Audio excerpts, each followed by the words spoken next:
Hey everybody, it's Bust with Expedition Trial number 281. Let's see who shows up. New week, new trials, new beginnings, new life. So let's see. Interesting. I think I'm going to take this Azir. If you caught our initial impressions in the previous video, they have, put some updates forth to the set. We are now seeing esteemed Hierophant here, who, it has to be fantastic, even without having access to the buried sun discs, which we're supposed to be able to find more easily now. If your deck has, multiple copies of Azir, Nasus, or Renekton. I think Renekton's the other Ascended champion. The sun discs are supposed to show up. Still not convinced that the sun discs are any good, especially since you kind of need to be in a Shurima, like a 100% Shurima allegiance deck for them to really pop off and get them in your opener. But yeah, we'll see that. We'll see if that's relevant when the time comes. But nonetheless, I think realistically, if we were just going to try to like push this for 7, I might actually just take the Garen. I really like Jarvan more than Garen as a first pick, in the sense that guarantees that we'll see Shurima second, and then there's just so many good things that could come out of that. But this is a pretty powerful Demacian Steel start.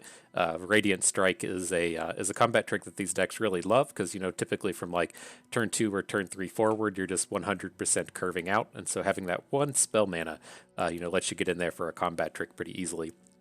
But nonetheless, we'll take this Azir with the esteemed Hierophant. Let's take a moment and get this pulled up on the site. If you're not familiar, we're talking about ftpbus.com. It's where I keep all of my expedition-related content. We're just going to take a peek on the little drop-down box to Azir and see what shows up. And so yeah, like they have added in a touch of this predict theme. And so Aspiring Chronomancer was a big addition here. The 2-3 for 2 with predict. They also added in Esteemed Hierophant as the, loyal Badger Bear with upside. Really surprised to see that this being a thing. But, kind of like my big point in calling out these two specific cards is that, in large part with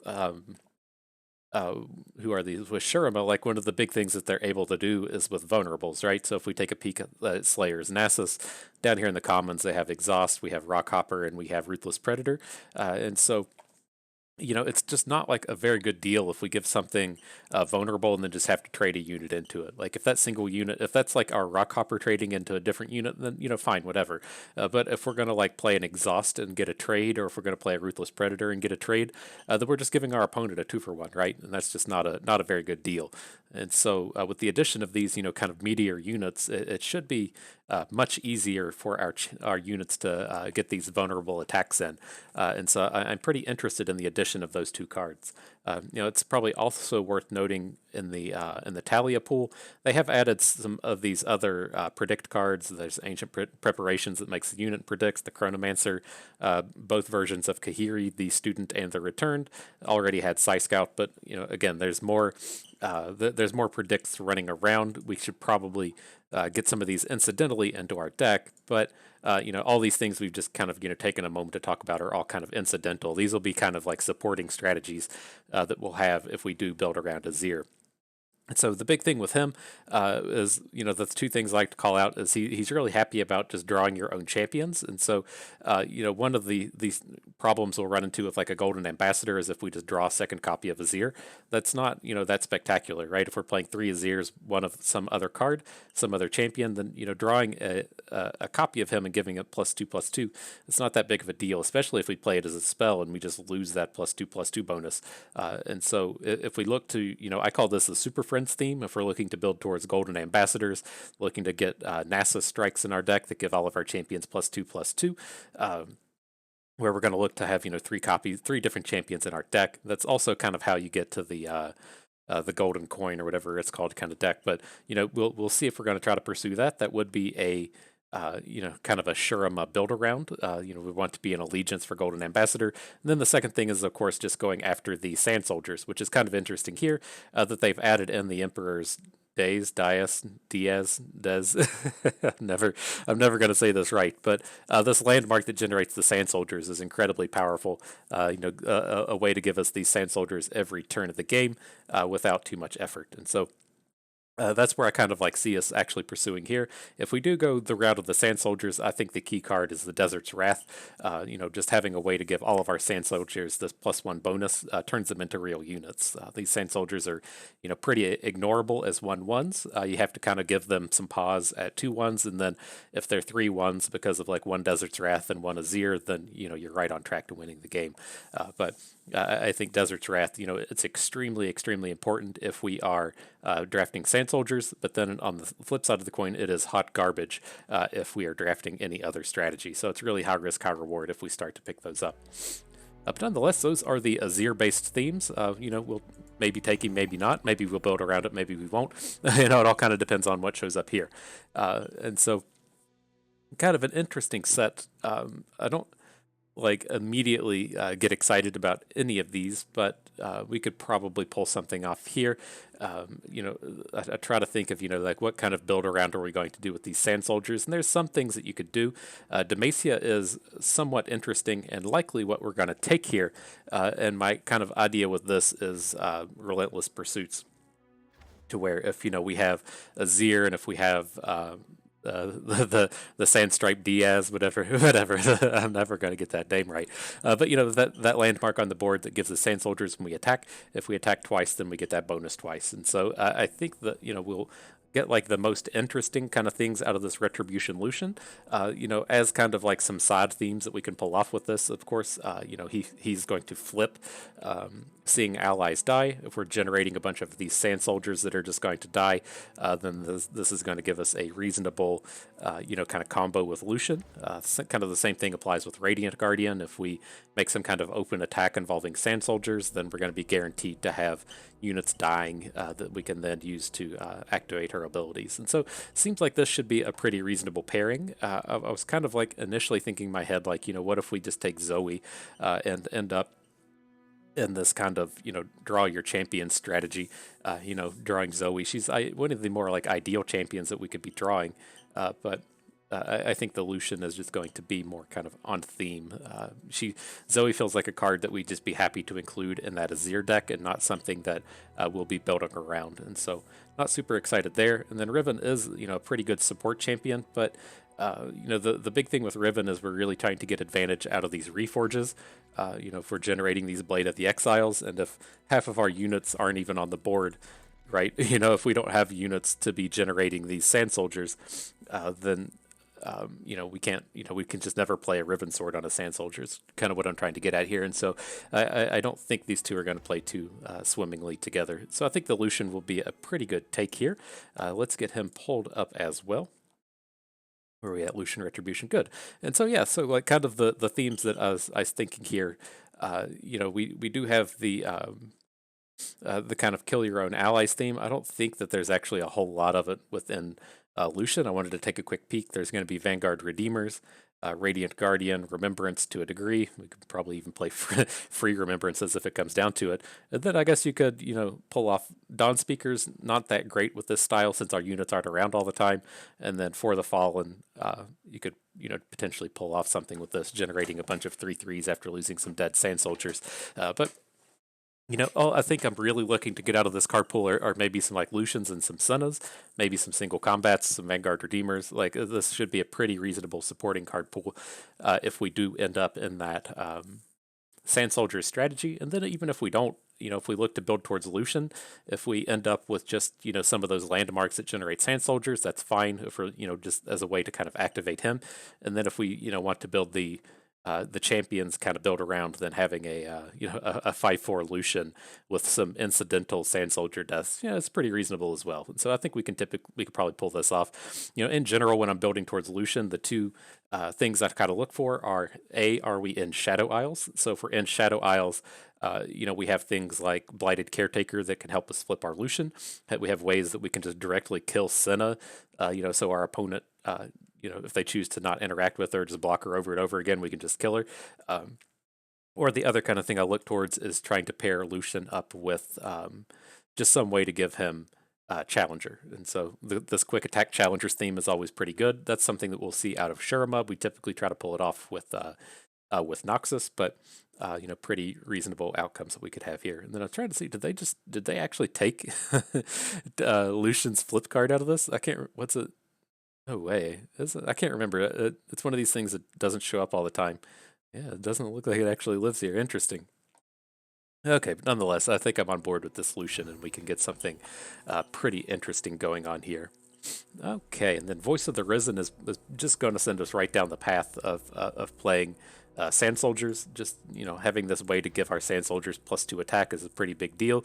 And then even if, uh, if she's just the only card that you have flipped, a 5/4 is a good deal, and then it's a fantastic deal if we have just one other additional unit on the board. And so, pretty good here. And these other cards aren't really on theme. We don't want to pack with Mobilize.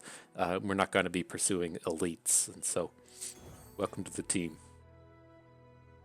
Okay, and then this is kind of like what I was expecting us to run into, and what I'm kind of like okay that we can incidentally come across. Like I'm never like excited about Confront. I still think that this is a pretty terrible card that we should be trying to avoid.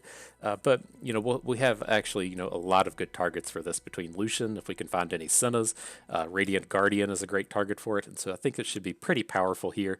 And then this isn't the style of deck where I typically like having Larent Blade Keepers. It can be okay with Lucian, but Azir doesn't get a whole lot of value out of this guy. So let's pick up the big card we'd be picking up is the Ruthless Predator. Okay, and here's a couple cheapos that fit right on theme. Another Dune Keeper to generate the Sand Soldiers, and then this can be our first test of the Chronomancer, who I'm sure is just fine. If you're not familiar with Predict, you look at 3 cards of your deck, put one on top and shuffle away the rest. It's kind of like Scry and Magic, not like ability for ability as Scry, but kind of the same deal. Okay, so interesting. We can continue on. I'm pretty big on like Kahiri being pretty good, and I'm also kind of interested in us having access to this Rite of Calling in the sense that, if we need to like kill off a unit to flip our Lucian, we can do it. We typically have a lot of units that we can just target with this, and this is something that's just been kind of like slowly growing on me. I didn't really like this card at the beginning of the set, and now as things have continued on, I've become pretty happy with it. But I think this is fine. We don't want to delve into Shadow Isles. There is, an on-theme Vanguard Redeemer, and technically, Silverwing Vanguards play well with things like Azir, having Azir, flipped Azir, playing favorably with the summons and those helping us flip our Azir. I just think I really want the Kahiri Rite of Calling here, especially if we're able to pick up just, a handful more predicts. Okay, and so here, we're going to try this. I'm not 100% convinced, like, it's real hard for me. I don't know, if you're new to the channel, I love me a Rockhopper. I still think he's just the best unit out of the new set, but I want to try out this. I'm going to have to Google search how to say this word, but let's see. Let's draft it and see how this plays out. All right, I got it. I got us here. Are you ready? Are you ready? Here, we can do this. Deus. Deus. Deus. Deus. Deus. Deus. Look at this. We can learn it in everything. A raised platform, as at the front of a room, for a lectern, throne, seat of honor, etc. Deus. Deus. There we go. All right, there's a learning moment. Learning with Bust. You guys are welcome. No one else has given you this much value, and so. All right, so I don't think this is something where we really want Unyielding Spirit when paired with Confront. This is kind of one of these spots to where we have a really good pack down here with Kahiri and Spirit Fire, and I just don't think Unyielding Spirit is good enough when we have good cards down here. Both of these are pretty high value cards. I really love having one Spirit Fire, and I think this Kahiri is going to play very well if we pick up just a handful more vulnerable type cards. And just multiple confronts would be so bad. So I'm reasonably happy to pick these up. We're not going to have the expensive spells needed to activate that unit that generates detains. Okay, here we've got a Rockhopper, the Sandcrafter. This is all around pretty good. I haven't seen a whole lot of 4-drops this trial, so I didn't feel the need to call it out. But if we want to, pull up this Azir pool again really quick, he does have a problem with 4-drops, right? We're going to see that there's Golden Ambassador Who else is there? There's the Desert's Wrath. We typically see a lot of things like Weight of Judgment, and I feel like that there was one more like really common 4-cost card. But you know, I typically make a point that we can't be drafting a big ton of 4-drops because it just ruins our curve too hard. But things have been playing nicely this trial, and so we're very happy to pick up the pick up the Sandcrafter here. Okay, right on point. We got an Exhaust Ruthless Predator. This is pretty good. I was kind of eyeballing this Gallant Rider Inspiring Marshal from the start, but picking up the 2 vulnerable cards, very powerful. Okay, and then so as we call out the 4-drops, now they start to show up. You know, I'm okay with taking the Ambassadors. I was kind of like looking at our count from the previous pack, and you know, we're looking really good as far as you know, an Allegiance card goes, so the Golden Ambassador would be pretty reasonable here. We do have some good cards down here in Rampaging Bakai and Quicksand. I haven't got to physically play Quicksand yet, but we did run into it quite a bit in our previous trial, and it's a pretty reasonable card. You know, it's kind of like you know, not exactly a Hush, but very similar and very good. But here, I think I'm on board with the Golden Ambassador. She fits our curve very well, and I would not be opposed to play a 3-champion deck, especially with 2 considerations. If we play Lucian double Azir, then you know, those champions are very cheap. You know, they also stay cheap if we pick up a Renekton. And then kind of thing number 2 is I had a thing number 2. Oh, it's our 4-drops are still looking pretty okay. Like, I'm not like really jazzed about picking up 4-drops, but it is with the Rockhopper, and so that could be right on point. Okay, so we got more exhausts. I'm pretty happy with this. I'm not stoked about Bloodthirsty Marauders in this kind of deck, but I don't think Rite of Negation is very good. I think it's very tough for us. Like, typically in Expedition, when it comes to playing these Dana type effects, we tend to just play it on the first card that we can really spend it on, unless we're playing something like Lee Sin, where if we have like a really specific, you know, build around kind of card, we will save our denies for, you know, a Vengeance or something. But in this style of deck, to where we don't like super care about you know, maintaining an Azir on the board, I don't think this is quite as important card to take. So I'll take the removal spell and the exhaust. Okay, the things keep showing up, and so I'm good to pick up these Esteemed Hierophants. As I kind of touched on, you know, I think this Esteemed Hierophant and Kahiri, right? Kahiri the Student should be fantastic. Like, I just have to imagine that this curve of like Rockhopper into Esteemed Hierophant just deals with so much. It's like your opponent just can't even play like 3/3s into your stuff. You know, you just very easy to get a value hook on your opponent with you know, no additional work, no effort. It's I think he's going to be pretty good here. Okay, and then finally a pack full of turds. I don't think we need Unguard or Confront. We have, you know, multiple ways to get vulnerable here. We've got 2 Exhausts, 3 Rockhoppers, 2 Ruthless Predators. We are pretty good in that sense, and so don't feel like we need On Guard. I'm gonna take the Ricochet Boomerang Blade. I don't like Ricochet whatsoever. I think this card is trash. Boomerang Blade is fine. We're not gonna have combos with this. You really want to have like Sivers or LeBlancs to you know, things that care about dealing damage for this to be really good, but I think it'll be like reasonable enough. But you know, the big problem here is I don't want to go out and pick up these Demacia cards. I think that there's like a very real chance that we end up with you know, like 2 or 3 Golden Ambassadors, because you know, we wanted to draft Sand Soldiers, but we ended up in more of like a Slayer style deck where we have all of these challengers, and so you know, it was kind of awkward that we had you know, not a lot of the payoff cards show up, but you know, we have a Voice of the Risen, we have Azir. Like, if we just pick up another, like, even that like 5-drop 4/6 that gives your units 2 attack when they come into play, that should be enough for us to close out the games with our Sand Soldiers. And so I think we're good to stay away from Demacia, then just kind of hope we pick up a little bit more top end as things go on. So, okay, it looks like it's got to be, you know, reasonably happy with us taking out Demacia. Picking up Ruin Runner is fine. I don't think this is going to be particularly good in our deck, but we are, you know, a little light on top end. We're counting a lot on our Sand Soldiers being able to close out these games, and just picking up Rumble Light is a pretty good deal here. And so I'm happy to get rid of the Confront. Again, we have like 7 ways to give vulnerable. Confront is not a super big deal. Okay, okay. And then I know who we're going to go and level up. You know, we've been having a lot of talk about the proper cards to go and level up and everything. I think we have to go and take our friend Golden Ambassador, make sure that uh, you know she hits the allegiances like we need her to. If you're not familiar with like our first Azir trial, we came to the party. We were ready to hit some allegiances. We had like 3 Noxus cards in our deck, and then we just like missed, and then you know whatever. We move on to the next game. Uh, we remove one of those Noxus cards, so we only had like 2. So we went from like 4 to 3 or 3 to 2 at some point. I don't remember the exact numbers, but all in all, we missed 3 allegiances with 3 or less Noxus cards in our deck, and it was absolutely brutal. We came to determine that the reason was because I did not make the premium version of Golden Ambassador. And this being a pay to win type of game, focused on the premium cards, that was ultimately the problem that we had. And so I think this is a reasonable start. Sandcrafter is not like an ultra great start, and we also don't need to play Doomkeeper on the first turn. Um, but I think we should be able to get like a pretty reasonable curve here, regardless of how the game plays out. And then Sandcrafter, she's pretty powerful on her own. It takes a lot of resources to deal with, and so I feel pretty okay with her just kind of coming down and hanging out. So I don't think there's a lot of value in just blanking the Spacey Sketcher. Oh well, I guess we have to blank this now. Okay.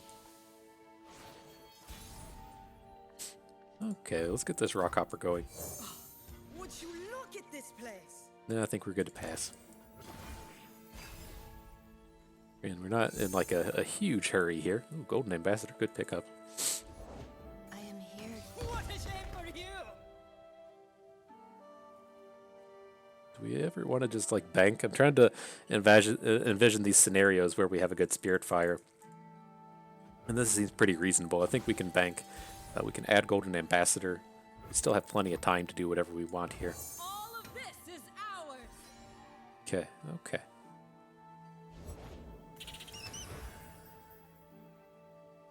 I'm not quite ready to let him start getting this value out of Soraka, but I think once we have Lucian on board and we can Spirit Fire next turn, that seems kind of like the point where we're going to start popping off.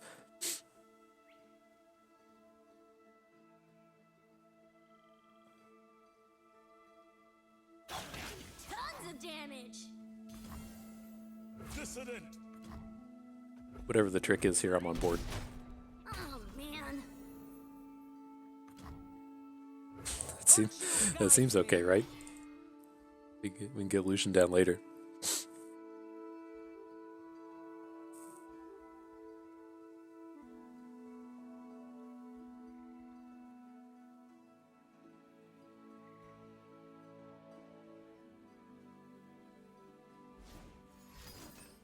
Sure.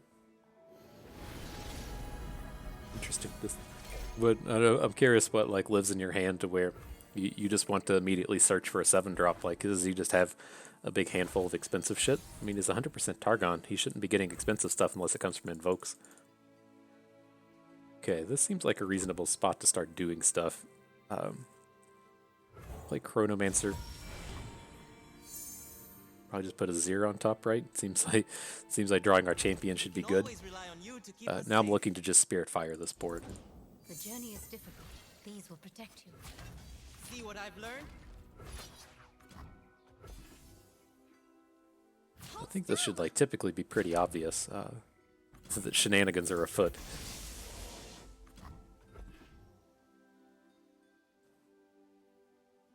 We kill all his units and don't lose any of ours. That's a pretty good play, right?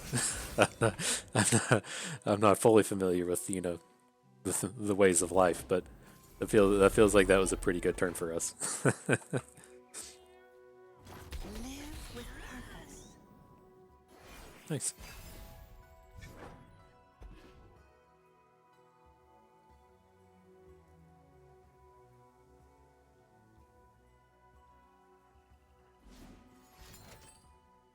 Sure. Let's just have like I don't know how weird this draw could be. Push back the darkness. All right, so I mean we got to put some amount of stats in front of this. If we put a 3 in front of it, then we can technically take this down with a Lucian next turn. It's a little scary, but maybe it's okay. Emperor, what do you have Azir. planned for our city? We play one more unit next turn. Our Azir will flip, and he heals. Okay.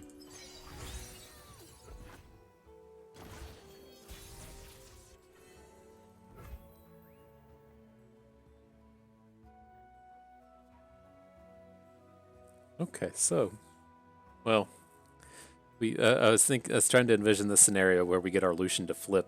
We can, technically do it if we say hook the dragon way down here on the left, and then we're gonna have two sand soldiers die. I think I'm pretty okay with this. Let's. My name echoes through every rock. At this, we had the Diaz. I've never. I played the fucking dictionary for you all, and I still can't remember how to say it. But we'll get that going. Oh, beautiful! So now we can't interact with anything that we do. So, yeah, unfortunately, like we can get our Lucian to flip, but he's just gonna like die to this stuff. He's gonna die to a Crescent Guardian. So I don't feel like it's even really worth playing an exhaust here. So let's just do this.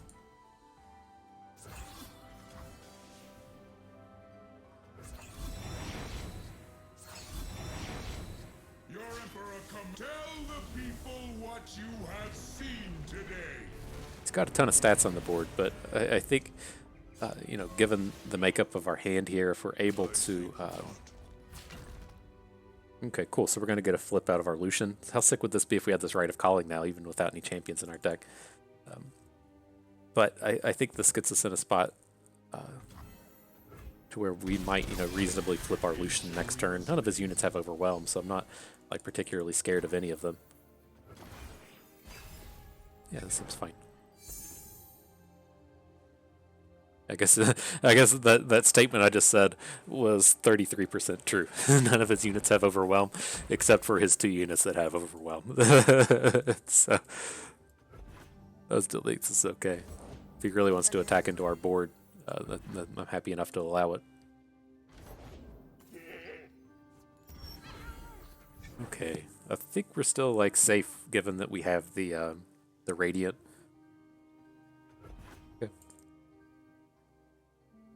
Which is this 19 plus 424 Overwhelm. Yeah, with a Radiant, we're okay.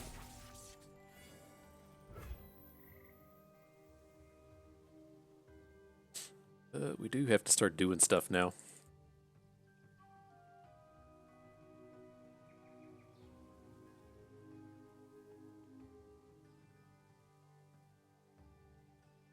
Okay, so the thing I'm leaning towards here is I want to get like Sandcrafter going. I think we need to just get as many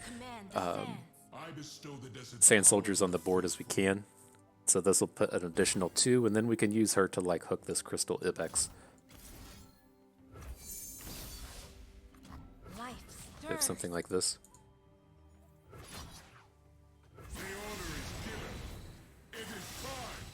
See, this is what I'm talking about, needing those cards to give our units the bonus.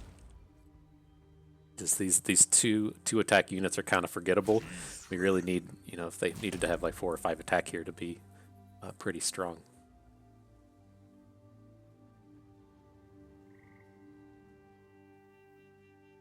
I mean, our Lucian combos are at least doing something, right? I'll sleep when they're dead. Here's our flip. Gonna get our rally.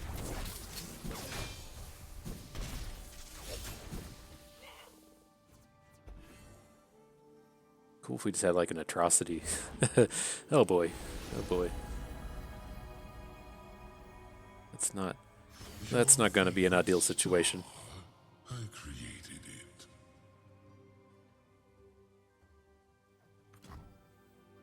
Our vision for the future has never been clearer.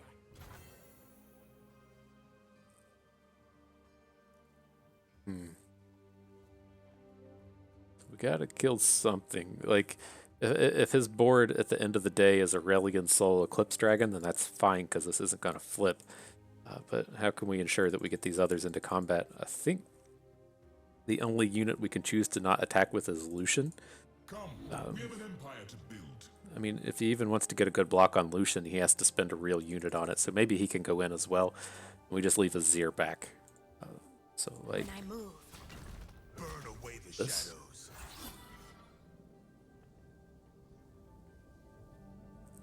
Right, given that Lucian will either kill his Eclipse Dragon or his Aurelion Soul if that's who he wants to block with. Okay.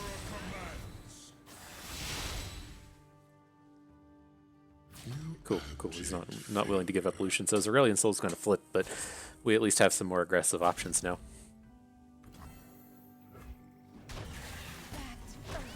My only chance. Stand down.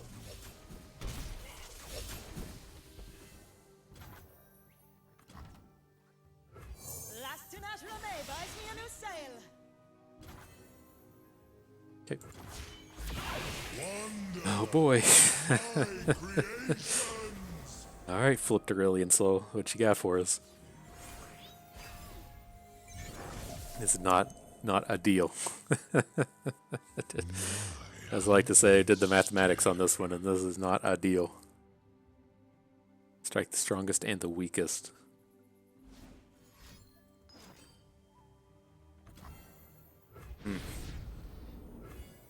Those are obliterates. We're just fucked now. Okay. Fine. Dude doesn't like to have fun. That's what I gotta say about this guy. Civilizations always rise and Flipped fall. Aurelion Souls. Come on, dude. Okay, but I think that reasonably well. We just weren't able to put down enough aggression. And that's just kind of where we need to fix ourselves. And so, picking up this Desert Wrath, I mean, exactly with that game. If those were, 3 attack Sand Soldiers as opposed to 2, would have been just like such a different story. I'm quite happy to pick up the Desert Wrath. I'm not opposed to trading. Oh, cool, Esteemed Hierophant. I thought that was the Devoted Council, which I just do not like. And so, I do like Rampaging Bakai, very powerful card, but the Hierophant's fine here. This is a very acceptable trade. Okay, off we go. See if we goose egg this one. This deck seems good. I think we just didn't get things going fast enough in that previous game. I think we're in a pretty good spot to go kind of far with this. So let's see how it plays out. We can get rid of the Ricochet. We could have mulliganed a little differently in that previous game as well. We kind of kept a very general hand. So. Okay, this has Fearsome, can't block it. No reason to play the Doomkeeper.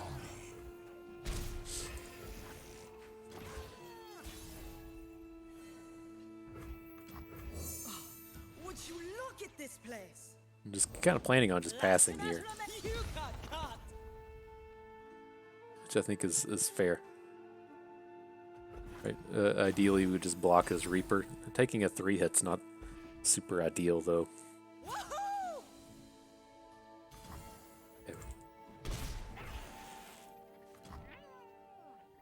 Can we do all of this next turn? Like next turn we want to spend 5 mana. We just need 1 banked, so yeah, this is okay.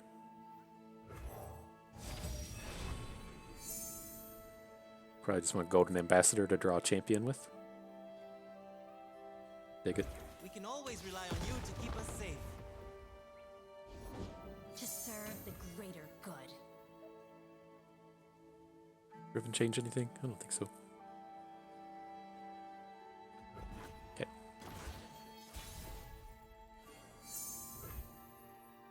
So I think at this point though we do just need to play the Desert's Wrath, and then we can try to Ruthless Predator down his Riven.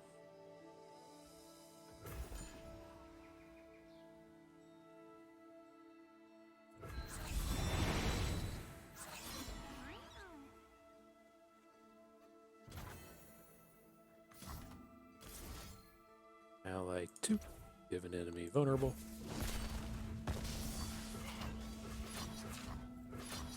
I turn it like so. I think this is okay. If he wants to get, he's gonna get some slays here. So if he wants to get like the slay bonus on the Reaper, I don't think he ever gets positive blocks here. We can still just use Rockhopper next turn.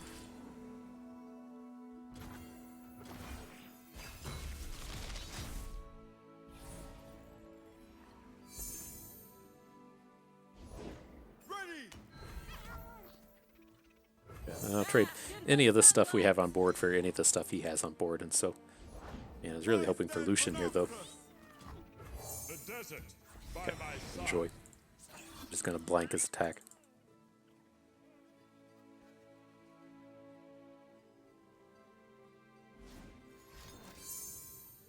Quick attack, sure.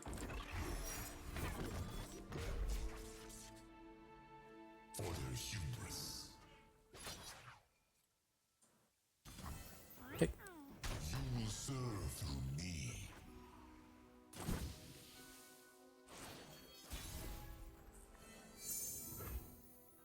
Okay, so unfortunately we can't actually take down this Riven without the Swiftwing Lancer, so let's at least give this a go. We can try and exhaust something else should we want to. Probably want to, but let's see what he does first.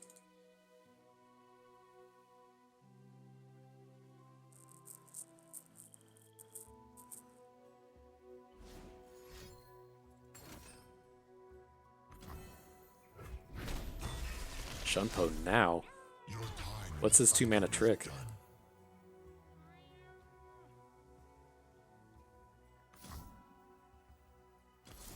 Alright, we'll take the bait. Sand and blood.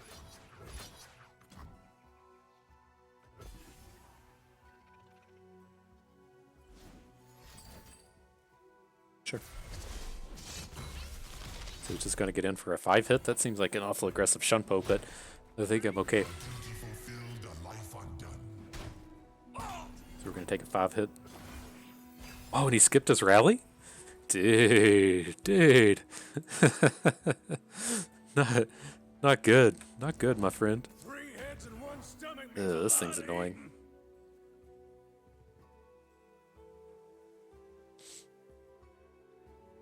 You just gotta put blockers out here.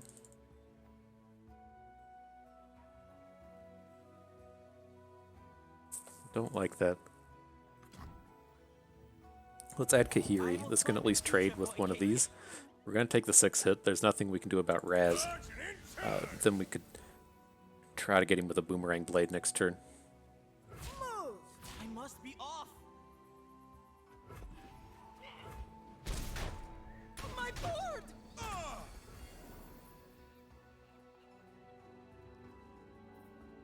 How we want to pursue this? Really like it. We can still take a hit from him.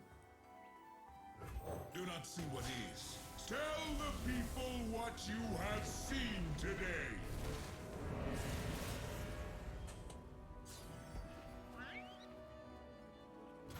Okay. Raz doesn't change anything. I'd raise 1,000 soldiers to fight for But sure. Azir should still be a good hit. We might be able to bait out a block from Raz onto Azir, because we're going to have the 2 Vanguards as well. We're just lethal if he doesn't add more, though. What's he going to have? Is he going to play, like, not Boomerang Blade, but play the Ricochet? I don't get why he's just passing.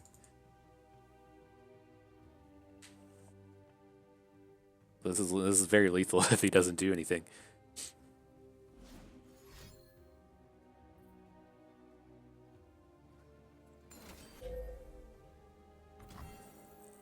Okay. Life stirs. Your emperor commands.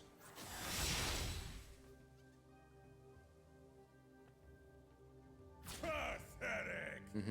So I mean, things like Whirling Death can be a problem here, but we're still pretty far ahead on this board if that's his style of play. Yeah.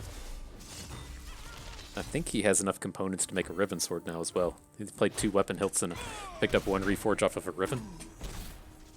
In Shurima's name. Okay, so as long as we just don't die here, I think we should be good, especially with a Rise in our hand. Okay, this is a burst as well.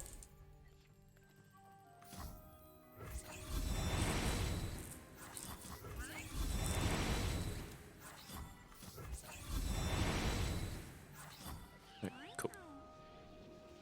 Good stuff, good stuff. We did not lose. So I'm curious what it shows to us. I kind of want to take the Azir. I think this is a deck where we probably want 2 Azirs and then like a Renekton and a Lucian. But I want to see what cards actually show up here.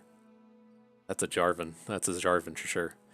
And what a good way for us to get into Demacia, right? If we just have, you know, we're taking this Challenger pack, but it has Bakai Siphoning Strike, and then I want Siphoning Strike as kind of the sub-theme that we're pulling off with our champion card draw. I really dig this here. And so I think we'll take the Jarvan here. We'll try to take the next Azir, because this Azir is also pretty bad. And so I'm completely on board with this. Cool, cool. Good on. Yeah, I dig what we've got here. I kind of want to get like one more unit booster. I don't think that's a big ask. And I think we're good.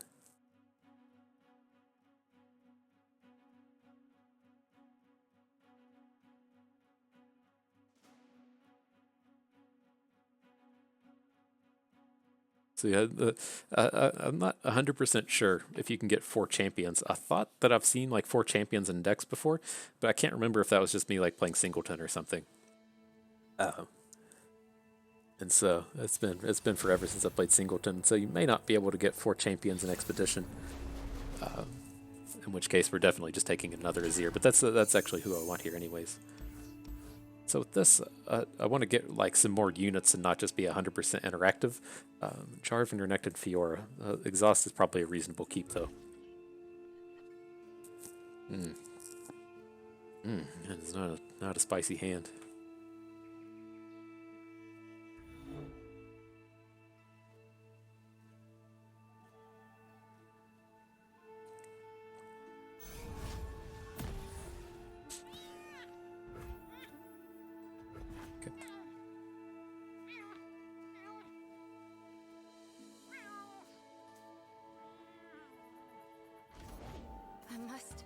Got it. The king. I don't think we need to add Sand Soldier here, or does a Doomkeeper here.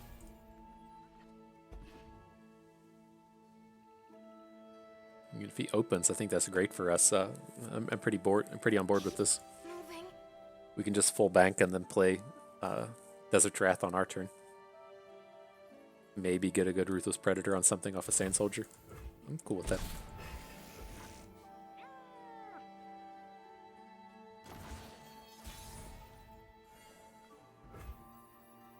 And a Lucian.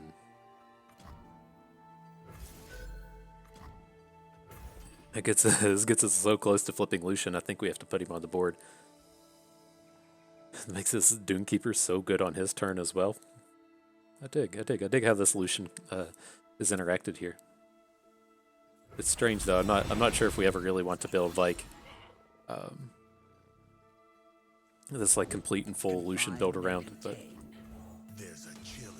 with like just 1 Azir and 3 Lucians, and then try to use the Sand Soldiers to flip our Lucian. Not 100% sure how I feel about that, but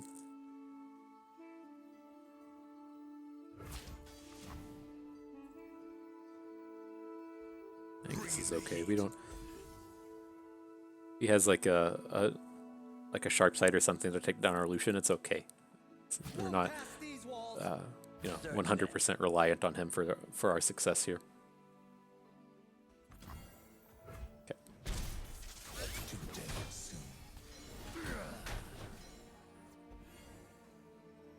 Then ultimately, he's very not safe against our opponent's decks, right? So easy for them to just have another Ruthless Predator or an Exhaust or something to send one of these units in, and he can just take him down with the Penitent Squire if that's what his heart so dreams, especially when he has a Tattered Banner in his hand. This Lucian's probably not too long for the world.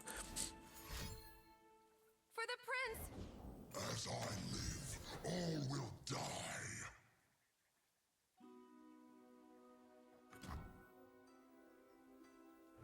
The desert by my side. I think I am okay with trying to Ruthless Predator down Renekton though.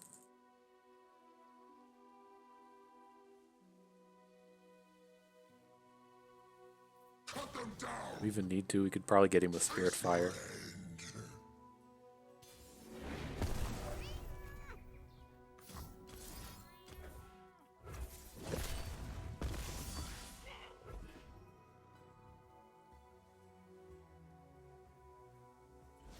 Oh, he actually has the trick?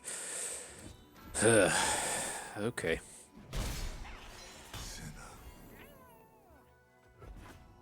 Okay.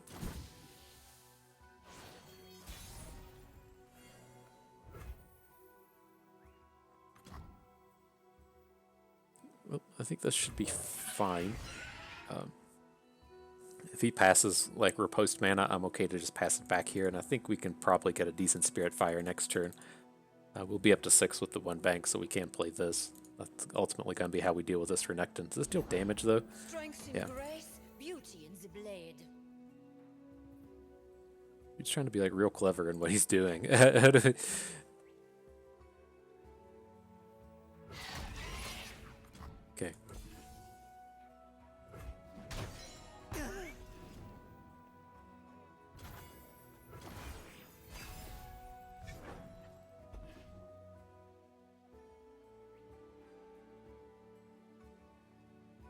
Bank 2. Ruthless Predator, maybe. Sharp Sight is the scary one out of him trying to make a 2-mana bank. Any of the ones? Haven't seen in Just a little farther. like the Sharpened Stones. I think this is okay. En garde. Prince Jarvan, thank goodness you're all right. Steady yourself, Squire. There is fighting to do.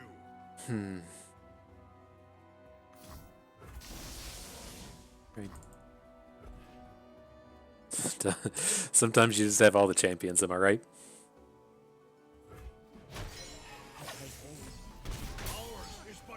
Alright, so at least at the end of the day here, he's just got a Jarvan, which he's very manageable. Your prince needs you. My message.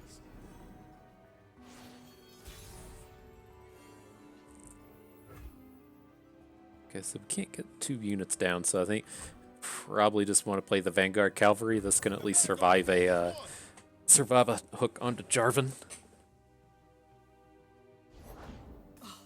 Would you look at this place? Let's see. I'm gonna just pass. I want to see if he'll spend more mana here. Like a riposte would ultimately be devastating. He can't back to back now. I think we still just need to go for this. Cavalry, to the field!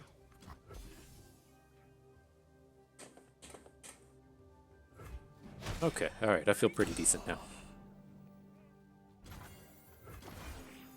Pretty decent. That's a good way to feel, right? Decent. not horrible, not the worst. A bite to cooking! Okay. From Psychop, What a shame for you! Welcome to hook the Hierophant with any of this. And then if he wants to forward Demacia, we can kind of counterspell it with a Rise.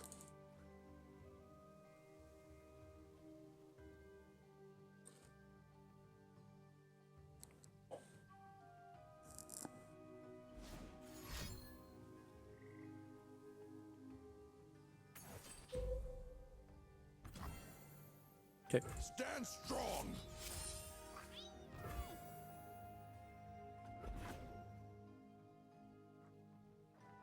Hand to the face!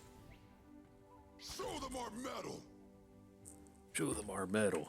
We march! Watch me! Eat up, friend! I don't think sacrificing our Vanguard Cavalry for this Rockhopper is that good of a deal. When we're going into next turn and he has like these 3/3s, or a 3/3 and a 3/1 with our 3 health tough, I think our unit's gonna line up against his board extremely well.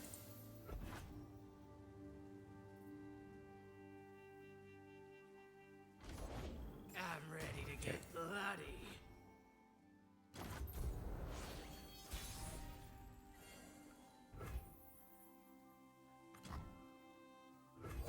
Dude's a bit of a problemo, but I think we can NASA strike this down, and then we're back to the same spot to where he probably just has to take the hit from our Vanguard Cavalry.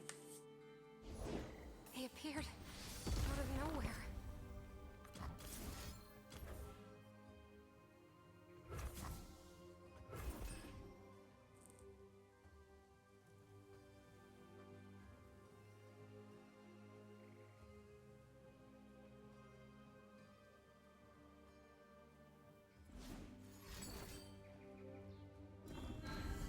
Back to back.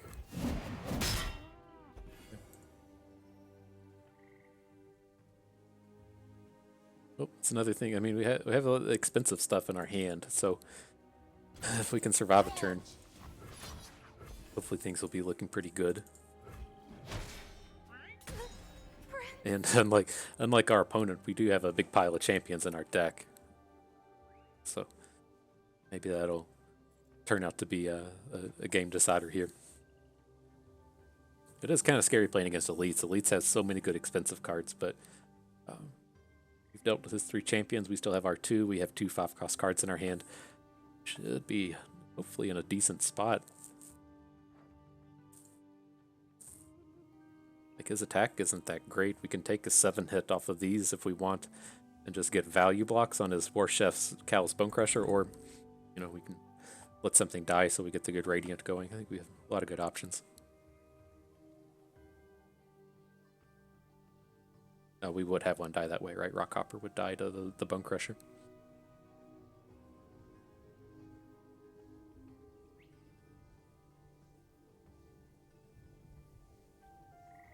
What you doing, Drifter? You gonna play it? You gonna play that last card?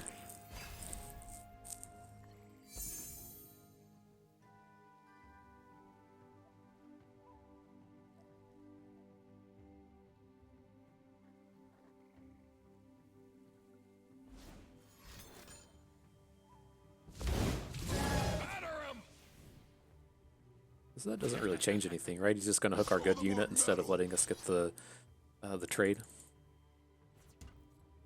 Feel the sizzle! Interesting, he's not protecting his Vanguard Sergeant. Okay, we doubt a back-to-back either way.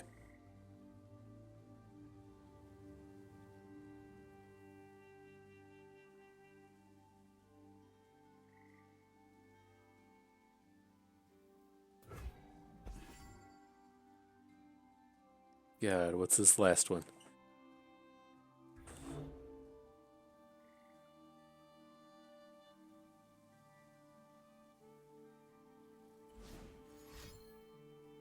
Not back to back. 6 take us to 1. Okay. Did the mathematics. We aren't dead yet, so that's a perk. It's a bonus. I'm just going to spend all of our mana here. I'm going to get the Ruin Runner down now, and then I'll lead with Rockhopper next turn. So ideally, you know, he would play something that we can hook, not have our Radiant die, you know, hopefully just make his board not very good.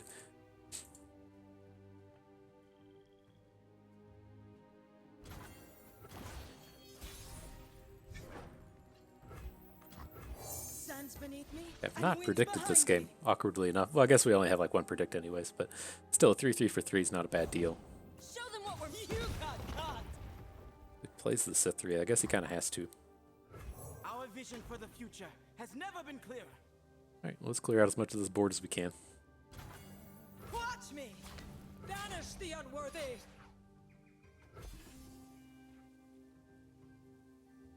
But, I mean, we're at a huge advantage now, right?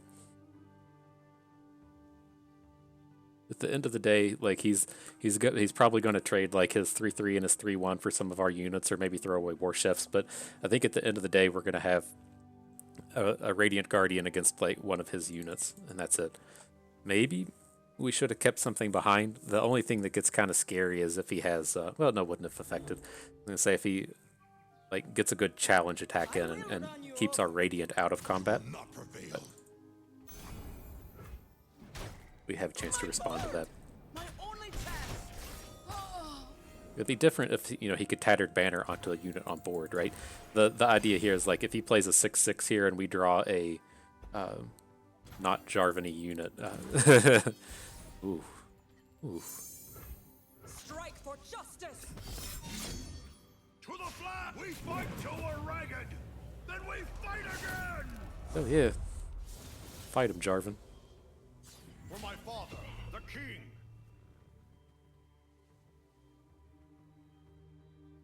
This gotta be good, right? Give me that Cataclysm. Let's get more of these attacks in here. Gain some health. Alright, everything's looking up. Your help brought us here today.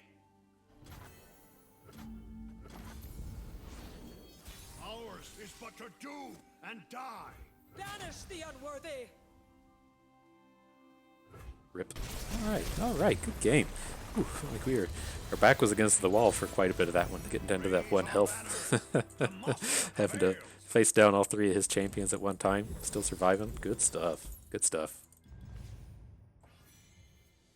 So let's see. Cool, and picking up Tiana. I feel like where we're kind of lacking is a little bit as our top end. Picking up Jarvan helped a little bit, but we don't have a whole lot of expensive, so I think Tiana's a good add there. And then she does kind of play to this theme that where we talked about with Lucian and trying to find relentless pursuits and stuff, where we're getting multiple attacks out of Emperors, Diaz and such. Tiana giving us a rally, kind of the same thing. And so Desert Wrath would be pretty good as well, but I get to get rid of the unit that I don't want and pick up something on theme, something expensive. Feels good. Feels like a good trade. Okay.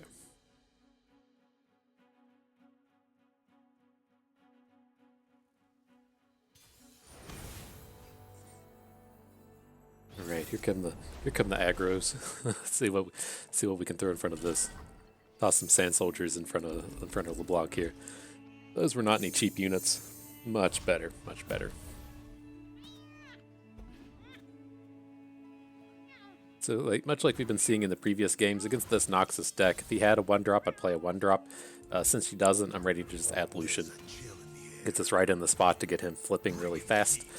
We have all these combos with Lucian. I'm pretty on board with this. I don't know what's happened to this guy. He must have just had a really awkward draw, or he didn't watch our videos telling him how to handle this.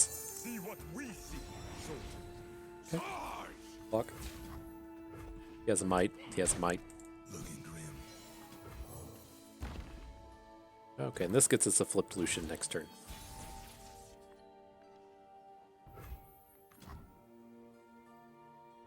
We're wasting time. Acacia needs our Start with the student, in case there's some kind of world where, that's not cool, dude. That's not cool. Okay.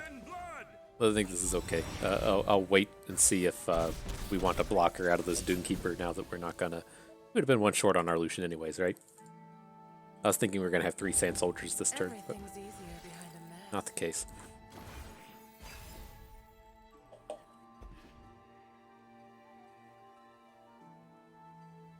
Cut him down. You're in my way. Spears ready. Okay. Would have been an argument for just taking the hit from what's his name, the 5/4, but I don't know, I think this is okay. And then going into next turn, I do want to just make three Sand Soldiers, and then hit with those. So we just need to bank 1 spell mana here. Let's just play the Chronomancer. See if we hit anything interesting. Ruthless Predator would be our best one here. To keep us safe. Okay.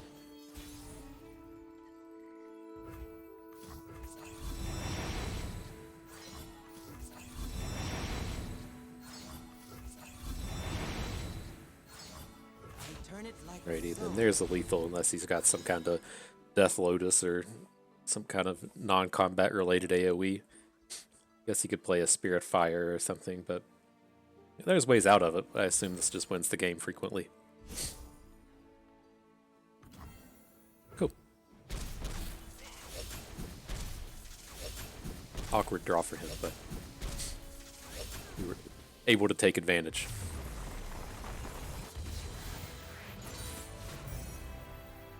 And so yeah, I would love to get some confirmation if it's like a random Renekton shows up here and we know if we can get 4 champions or not. But I think it's gonna be the 3 that we have. Yeah, the Azir, Jarvan, Lucian, and man, what a bad Azir. I don't want to Rise or Spirit's Fire. This is tough. I'd be okay with picking up Cataclysms, but 2 Jarvans I don't want. I don't want to be adding in 3 Demacia cards. If this was like the previous set that had Jarvan and then 2 Shurima cards, then I'd be more about it. It's kind of the same problem over here with Lucian. This was actually what our initial champion pack with Lucian was with Radiant Silverwing, but I think we're just stuck taking the Azir, and hopefully we can trade away these cards. So it's at least it was the champion that we were hoping for, but it's just the cards with him are not ideal.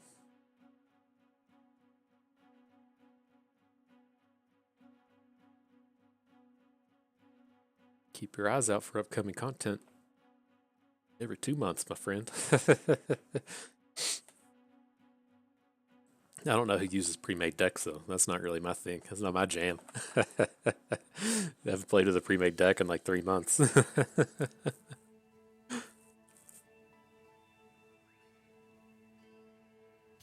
what's going on? We're going to disconnect us. Seer with Ash. Okay.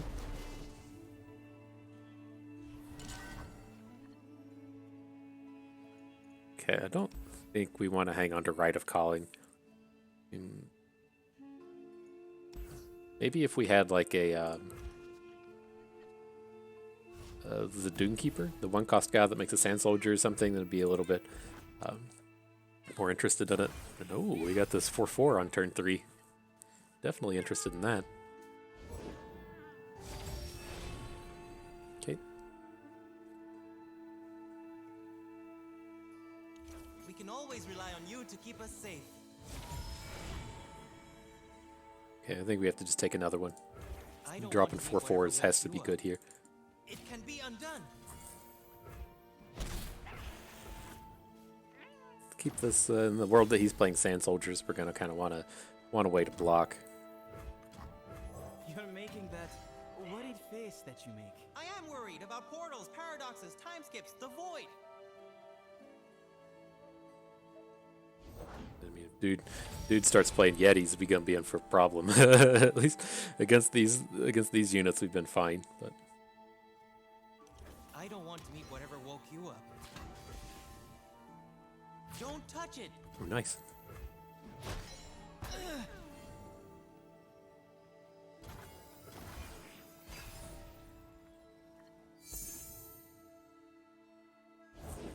Shurima never fell. It only awaited my... You're making that worried face that you make. I am worried about portals, paradoxes, time skips, the void. You already said that.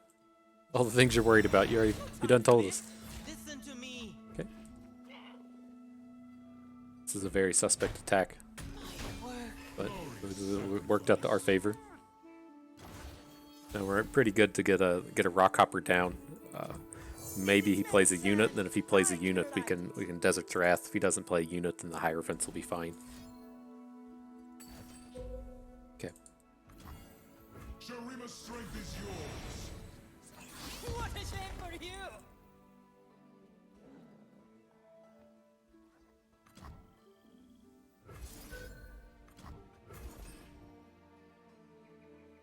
I think I really just want to come in with our... We're not like a huge hurry to aggro through this. I don't think we'd just be losing one Kahiri. Then if we attack with Rockhopper, it's probably going to fall to Azir. I think that's fine. Time to waste.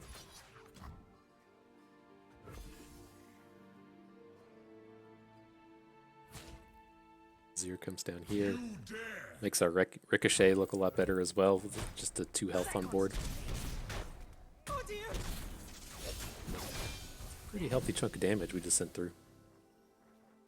0 reputations. It's like, man, we're doing so much damage, we have to hit a reputation. It's just not the way things work.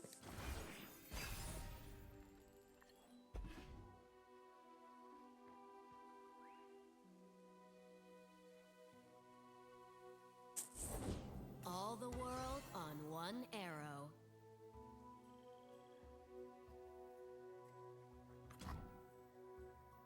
Okay, I think this is fine.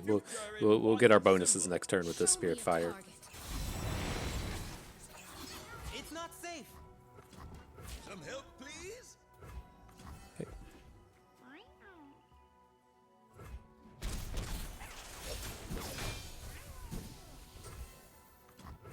From Saikal to Kalamanda, we stand together.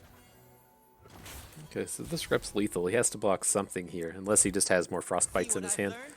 So let's at least get this going and see what happens. Also kind of interested in this Ricochet, perhaps killing him as well. The order is given. Okay. Tell the people what you have seen today. Tell the people what you've seen today.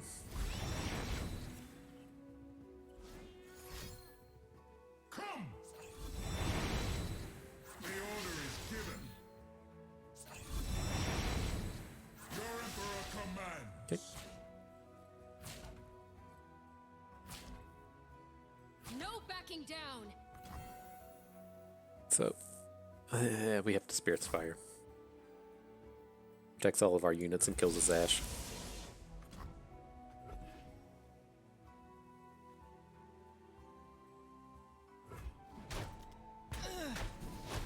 Stand down.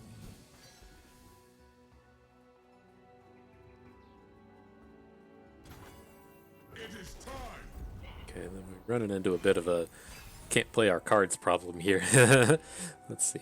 A Rise, not super good at Rise.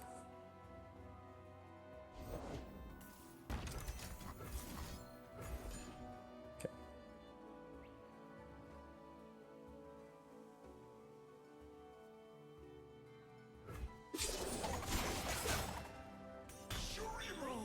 Shurima!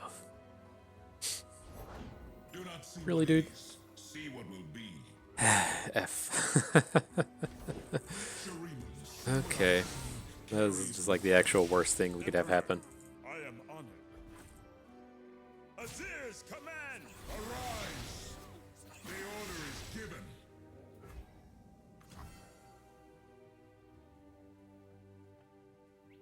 It's brutal. At least I think we can open kill him next turn.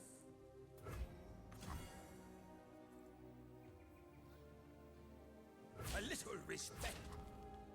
So if we do this, we'll fall to 2. The next turn we could make 4 of these things, so that would be a hit for 8. 8 plus 12. I guess we gotta kind of hope for the best in that way.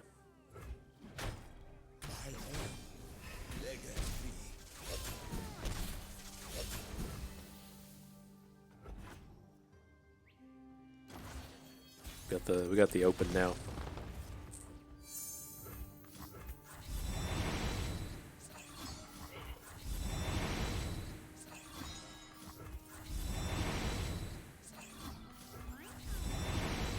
Alright, let's see if he's got that harsh winds for us. Any of those frost bites. Doesn't interact and we have the lethal.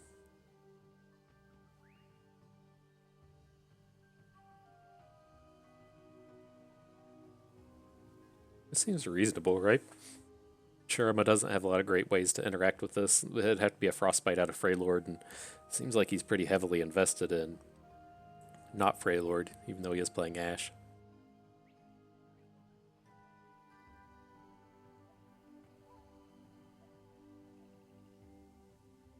I guess we wouldn't survive a harsh winds. He has a block, but otherwise.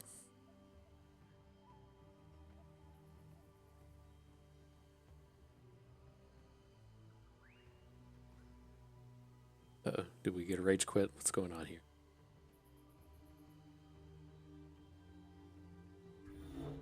Telling all his friends I was gonna beat the old FTP bust. Made my day, made my week. And he had that stinking Arise.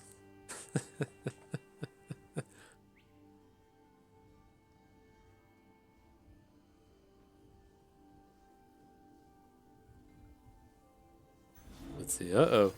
Just waiting right for the end, yeah. That was not the case. Sure. That seems worthy of a slow roll.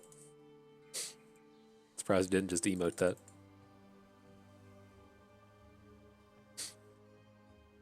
Okay, so we don't have any way out of this. We're gonna have to draw our last Arise if we want to do anything with this, but we at least have an out, so we can't just quit.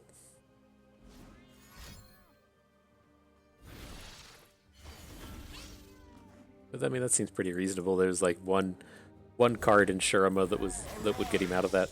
So I still stand by that. It seems a lot better than trying to get some. What else are we going to do? Add like a Golden Ambassador, Radiant Guardian. None of that seems good enough. Okay.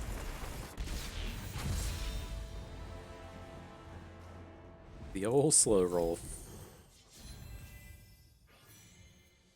Okay.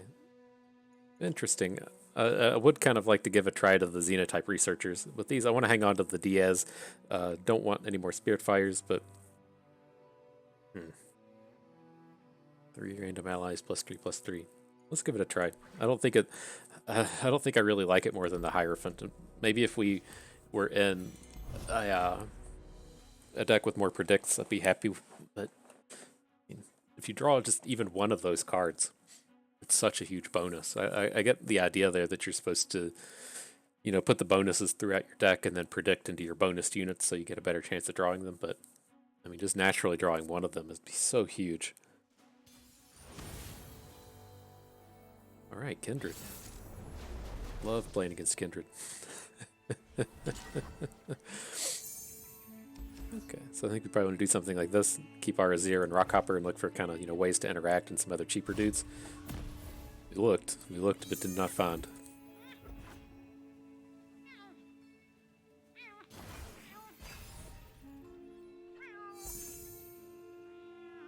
Okay, well, got a pretty decent curve. Sands beneath me and winds behind me.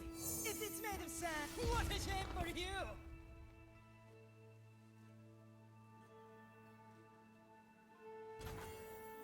Doesn't go for it. Okay.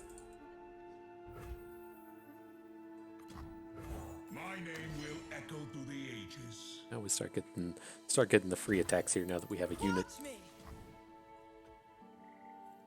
This is just safe, right?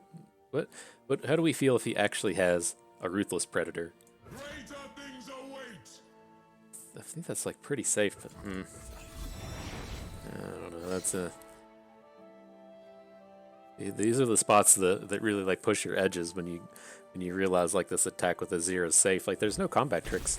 We would have to worry about a black spear. Interesting. This has no early plays. Oh, fresh soil. Okay. Emperor, you taught me to command the sand. I bestow the desert's power to the faithful.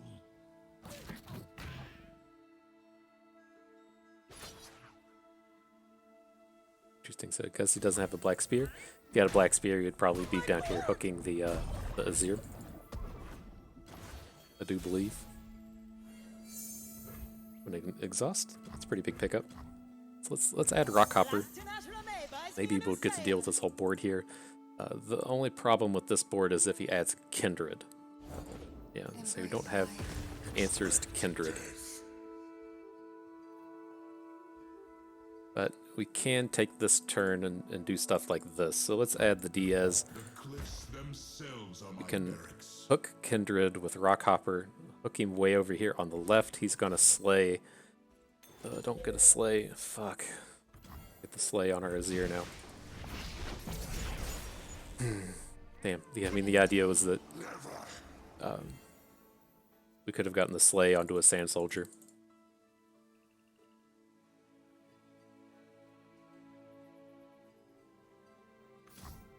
So I think we need to exhaust this thing down now.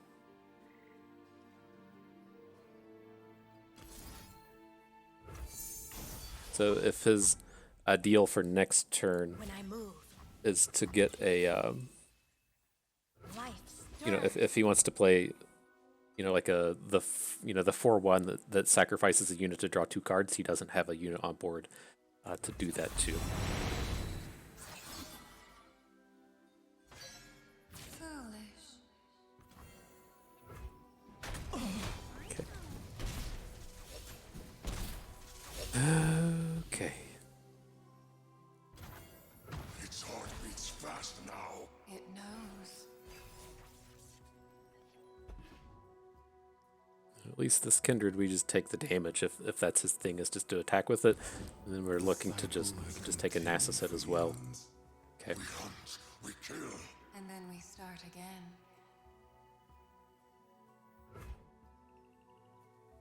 Do we ever just try to kill this Kindred with the Spirit Fire? I think I'm actually on board with this. If we can Spirit Fire and then hit Nasus with Jarvan. Okay, that's still fine. So did we change our tune now and just do a bunch of a Rising?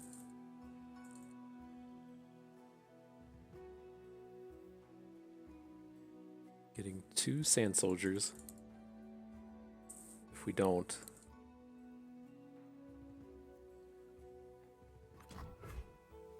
We march.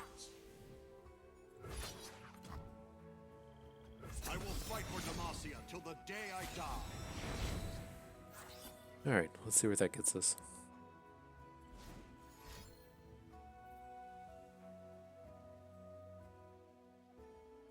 We can just get like just enough chunk damage in here. If we can just, you know, be wider than him, then we can... Okay, so the Slay is going to go to a Sand Soldier, and he's going to miss out on his flip ability. Okay. No, if we can just get like just enough wider than him, then we can kill him with Arise. This is okay. He's going to open. That's not enough to kill. Okay.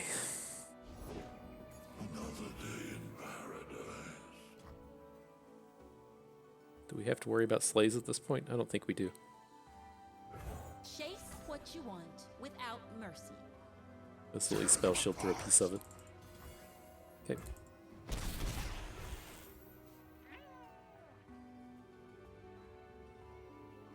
We're gonna be short on damage with these Sand Soldiers. Fuck. Yeah, it doesn't matter.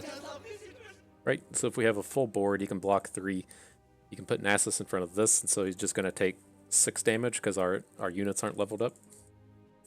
We mess this up? We might mess this up.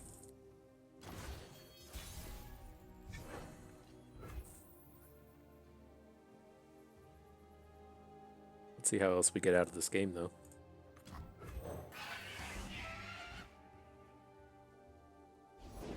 What do you sense, Guardian? I smell would-be thieves.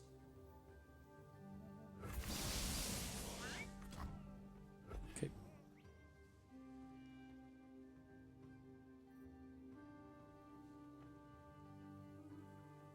Alright, so this makes him not win. This is going to kill his unit at the end of the turn. We can hook his Neverglade Collector with Swiftwing Lancer, then we can vulnerable hook Kindred with Ruin Runner. Oh, Jesus Christ, he has more cards. Okay. Its heart beats fast now. It knows. Out of the way. Damn. Okay. Now we're just going to lose our unit anyways.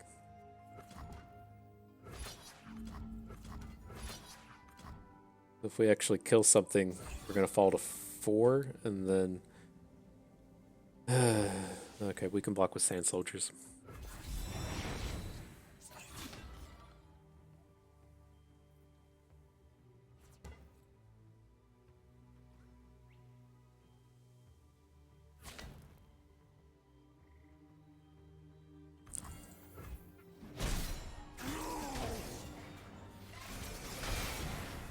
Hell yeah, I picked up Vanguard Defenders while we were at it. Nice.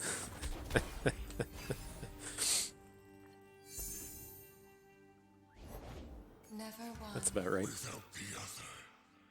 Alright, so, I mean, let's get some Sand Soldiers on board, I guess. Oh, well, we have to just block Nasus with Ruin Runner. Can block everything else with Sand Soldiers. Is there ever a reason we play Golden Ambassador, then we can still block the other 2? Seems better than making a 3rd Sand Soldier. We live in hallowed times. All unmeasured.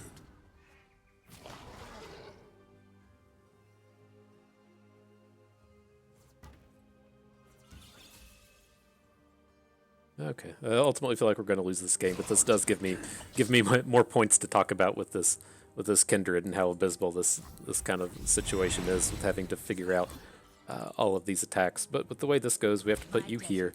Whatever Kindred kills is going to slay something else, so we want the slay to go onto our Sand Soldier, right? Kindred's going to kill here. That counts as a slay. It goes to Sand Soldier. I guess it doesn't super matter because all of our units are just going to die anyways. But the difference in doing it this way is his Kindred gets leveled up here, right? This ends with his Kindred getting a bonus. You can't see it, but the slay comes here. The ability moves down to our Golden Ambassador, and then this kill gives his Kindred the bonus, which I guess is fine. Let's at least get this thing off of the board.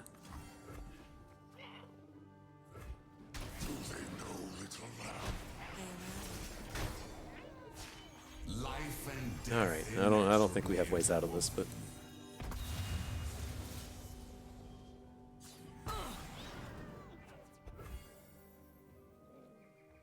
would we ever have spells that matter here? I don't think so. Let's at least add a unit. Lucian is just as expensive as Vanguard Defender, One can only stay. so it's like we need some kind of like challenger to answer this collector, and this okay, this is just sad. Okay, that was interesting, I guess, but it kind of is what it is. What are you going to do? And so, ultimately, you know, one of the big things I really dislike about Kindred, I mentioned it in a comment on YouTube yesterday, as to how do I think that you can balance Kindred, and kind of what's the deal with it. Kind of my problem with Kindred is that Slay is tied to combat. In general, when it comes to these things, if we look at, say, traditionally something like Magic and things like Stone Rain and things like Hymn to Torak, like these cards that just deny your opponent's resources, tend to just be not fun, right? We say I've designed my deck and crafted it to do one thing, and then you're playing land destruction and you come and destroy all my lands. Now I'm not allowed to play the game of Magic, which makes it not fun. And so that's kind of like thing number one that gets kind of annoying with a lot of cards. That's why I was really kind of upset that cards like Hunted Pack made their way into Runeterra, but in general they can be fine and are necessary. They just shouldn't be like ultra efficient. And so something like Hymn to Torak, if you're not familiar with that, costs 2, makes your opponent discard 2 cards at random. Ultimately not fun, right? There's not a whole lot of decision making to it, and if your opponent gets to draw cards, they're just doing what they're doing. That's fine, but if you deny those cards from me, then that's not fun. And so, kind of on the flip side, some of that stuff has to exist. So I always compare things to Magic. So you have cards like Duress, and you have cards like Thoughtseize, where it's kind of targeted and it has some limited uses, and that is actually important to help things that are ridiculous in check. And so if like combo decks start being a really big and important thing, then you do have cards like Duress that can come in and pick off pieces of that combo. But it's just not a blanket good card. It's very rare where you have a format where like Duress is a good card to be playing in your main deck.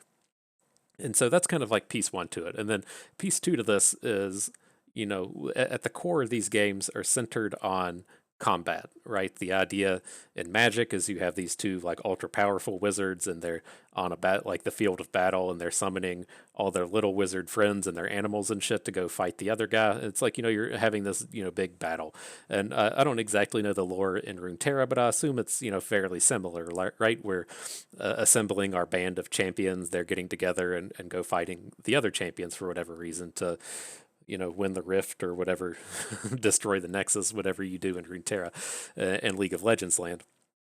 And so ultimately, long story short, the thing that is like upsetting about Kindred is that Slay is tied to combat. And the thing that, the most effective way to counter, these interactions with Kindred are to just not get involved in combat. And so on like two fronts, number one, he's denying you a resource. He's denying you the resource of combat.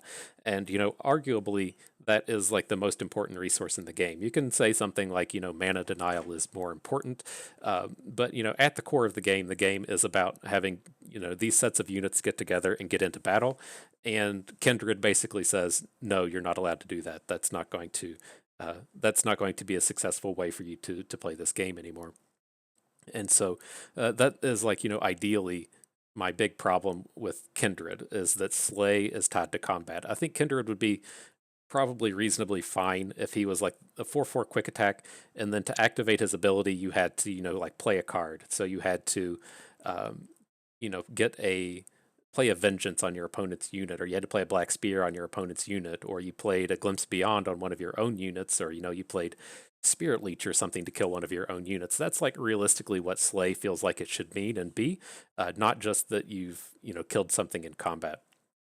And so ultimately, like, how do I think you fix him is, you take the combat slays away. And do I ever think that will happen? No. And so kind of given the state of how things sound in constructed. Granted, I don't play a whole lot of constructed. I do try to keep up with the competitive subreddits to just see what's going on. And Kindred's just not a thing. Like nobody cares about Kindred and constructed, and so ultimately, I think that Kindred is just going to be an expedition problem for a long time, because kind of the other thing that it makes me think of is kind of at the beginning of Empires of the Ascended, there were like a lot of cards left out of Expedition, and I was like, this is actually really interesting. I'm glad to see that Riot's willing to leave cards out of Expedition.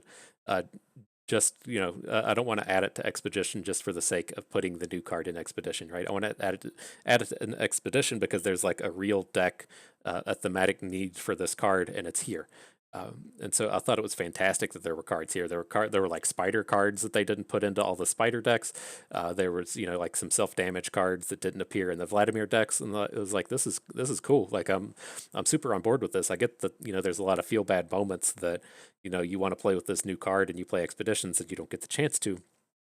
But for the like overall health, I like that that is a thought that would be put into consideration. But I just can't imagine that ever happens with champions, right? I can't imagine that a new set gets released and then, like the backlash that Riot has to hear from, Johnny Reddit saying, you didn't put Kindred into Expedition. Like I'm not playing your game anymore. Or I'm gonna bitch on social media or whatever people do. Like that's ultimately what I think would happen. At the end of the day. The big things in the forefront of the game are going to be the champions. To leave a champion out of Expedition is going to have some very noticeable and visible feel bads for people. I just ultimately think that he is just the worst possible thing that could have happened here. And again, my last note on Kindred before I move on and call it a day with this is I don't work at Riot. I don't have the insider knowledge on this or anything, but I kind of feel like the way this happens is someone designed Kindred. It got pushed down the pipeline. It was completely fine and constructed, and they go, "Hey, Expedition guys, here's Kindred. This is it," and they are just like, "You are fucking ridiculous. Like this is what we have to deal with now, and it's a champion, so we can't just cut it out of the game, right? We can cut Mushroom Cloud out of the game. We can't cut champions out of the game, and you present us with this. Like, nice, thanks." And so, I don't know. I was really surprised with this set of Expedition changes that we didn't get like the pesky Spectre treatment to Kindred, and so maybe he's actually okay on the whole, and I'm just like salty about it, or I just haven't figured out how to play against him successfully. But I think that's like ideally not the case, and hopefully he's not one of these situations to where he's a oh man, what was that deck in Hearthstone with the 3/3s that when they take a damage they make a copy of themselves, and it was something to where like if you look at like rank 15s and they're playing that deck with that unit, that it had like a 55% win rate, and then if you look at the people playing Legend that could like really punish it and figure out how to play with it, like whenever someone in Legend playing that deck played someone that was like below Legend rank, they had like a 90% win rate. And it's like I'm just curious if that's how things pan out with Kindred and how things can get left behind. I can't imagine. He's so easy. Like anybody, Johnny rank 15 can figure out attack with this unit, kill something in combat and get a bonus. Like there's not that much to it, but I'm always curious if that's how the kind of thing would play out. All right, but nonetheless, I've got my 5 to 10 minutes of bitching about Kindred out of the way for the day. We can at least roll back to this deck, and I was reasonably happy with how this turned out. I do like finding these kind of side synergies that we can do with all of these Sand Soldiers. They all feel relatively powerful enough to take you to 7 wins, but they don't feel like so overpowered that it makes you feel like they're Kindred. And so it's nice that we have things like Lucian being a pickup here. I thought this was pretty interesting, getting this dead allies thing rolling with the Azir tokens. And again, there are some other card pools, a lot of cool things to do with scouts, right? So with Azir and the Emperor's Diaz, we have things we can do with scouts where you get to attack twice. All the rallies are pretty happy there. Plays well even with like Cataclysm, right? Cataclysm counting as an attack, you generate some Sand Soldiers, pretty neat. We have things with like the Shadows and Dust kind of deck archetypes, and all of these things are really fueled by having cards like Emperors, Diaz, and Azir, which I think is pretty cool that we were able to assemble here. And so I thought this was a pretty interesting pairing with Lucian. He plays pretty well with the Sand Soldiers theme. Then, kind of gets the ball rolling if he's able to get some flips and then get those double attacks with our Diaz's and our Azirs. Pretty interesting little deck. I think this turned out reasonably. I was pretty happy with like our removal packages.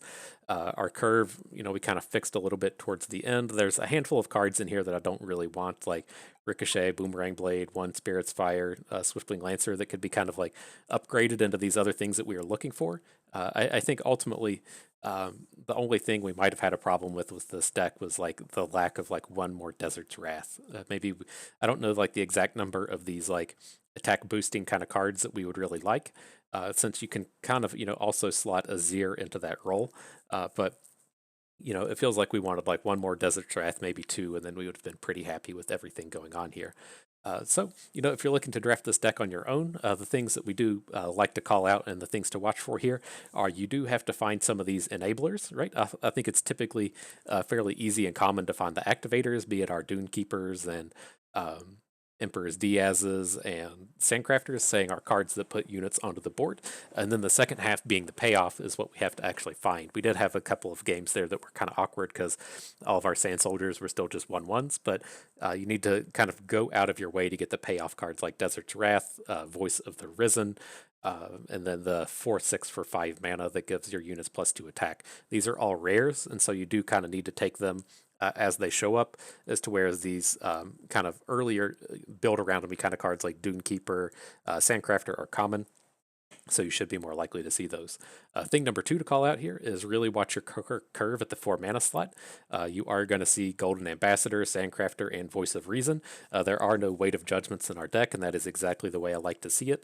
You can't fall into this trap to where oh man, hang on. There's another 4-drop. The Voice of Reason's the epic, but nonetheless, same thing applies. You can't end up with one of these decks to where you have like 10 4-cost cards in your deck. You're just going to be destined for failure if that's the case. And so, if we are leaving Weight of the Risens out, you do have to find some way to interact with your opponent's units. And here we typically just do it with vulnerables. And so you'll want to pick up, as many exhausts as you can. Rockhopper is always good. Ruthless Predator, always fine. Just some kind of way to interact with your opponent's units, or, NASA Strike, right? We don't want to be leaving these trials with no removal spells, especially when we're actively avoiding one of our removal spells. But I think that covers it pretty well. Again, keep your curve low, mind your 4s, go out of your way to find the payoff, and then kind of let the activators show up as they do. And yeah, that's kind of the golden ticket to Azir. The only thing I'm curious about is if we really should have just like pushed this full Lucian. We did kind of pursue a little bit of this multiple allies or multiple champions theme. We had the one ambassador, we had the one Siphoning Strike, but I think like that would have had a whole lot of payoff if we just had like one more Siphoning Strike. But nonetheless, that is going to do it for us today. I think we do have a handful of rewards to click on here, and so let's take a peek, see what we got. Got some emotes, a little bit of emotage. Put up Azir. We gotta go and update those emotes at some point. Destiny's Call just added to Expedition.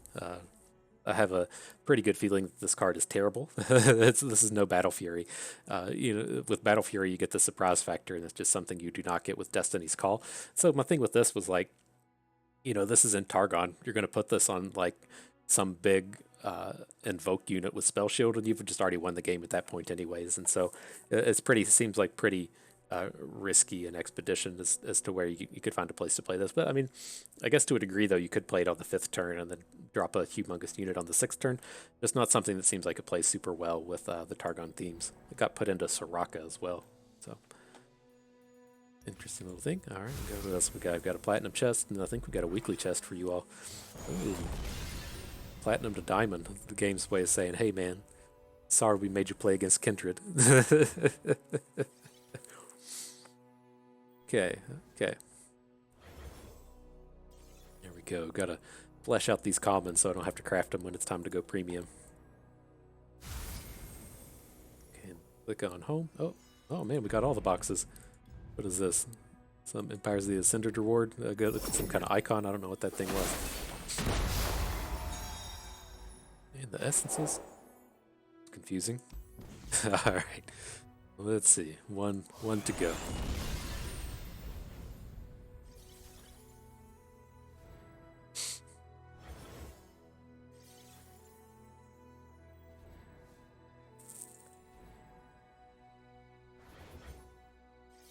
Arise. I still don't really like Arise. That was probably like the best Arise that we've had up to this point. What up, Jarvan? I'm curious about Sanctum Conservator. Like, there's never been a card that just says you win the game, but this is about as close as it gets, right? Kill all your enemy followers and put 16 power on the board. That should just win the game every time.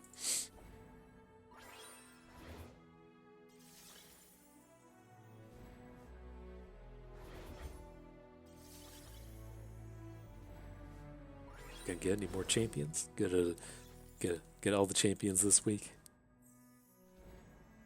Does not appear to be so. But that is going to do it for us today.